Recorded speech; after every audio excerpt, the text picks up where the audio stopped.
माजी मंत्री आमदार एकनाथ खडसे यांनी विधानसभा निवडणुकीसंदर्भात मोठं वक्तव्य केलं. ते म्हणाले, आपण यापुढे विधानसभेची कोणतीही निवडणूक लढवणार नाही, मरेपर्यंत राजकीय संन्यास देखील घेणार नाही असं सांगत रोहिणीताई खडसे ह्या शरद पवार यांच्यासोबतच काम करणार असल्याचंही माजी मंत्री आमदार एकनाथ खडसे यांनी म्हटलंय. मुक्ताईनगर शहरातील निवासस्थानी ते माध्यमांशी बोलत होते. मोदीजींनी हे का म्हटलं हे तर मोदीजी सांगू शकतील. त्याचा अर्थ वेगवेगळे कोणाला लावायचे असते ते लागू शकतात. परंतु मला वाटतं की मोदीजींना या ठिकाणी कोणाच्या मदतीची आवश्यकता भासणार नाही एवढं बहुमत त्यांना मिळालं.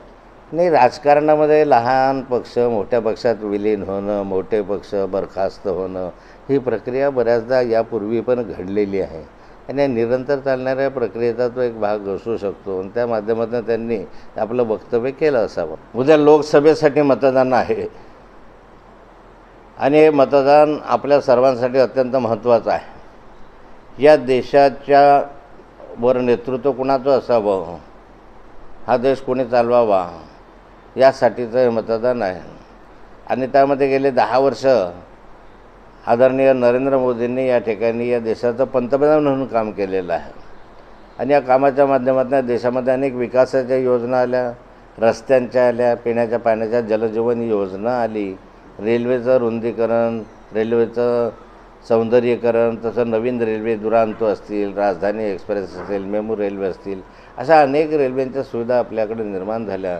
संरक्षणाच्या व्यवस्था मजबूत झाल्या. अशा अनेक गोष्टींचा परिणाम म्हणून या देश एक वेगानं विकासाच्या दिशेनं वाटचाल करतो आहे. म्हणून या निवडणुकींमध्ये नरेंद्रभाई मोदींच्या नेतृत्वाखाली सरकार यावं आणि या लोकसभा क्षेत्रामध्ये तिसऱ्यांदा आरक्षताईंना भारतीय जनता पार्टीने संधी दिलेली आहे. त्यामुळे तिसऱ्यांदा तिला चांगलं काम केलेलं आहे त्यांनी आणि म्हणून त्यांना विजयी करावं असंही या निमित्ताने मी आवाहन करणार.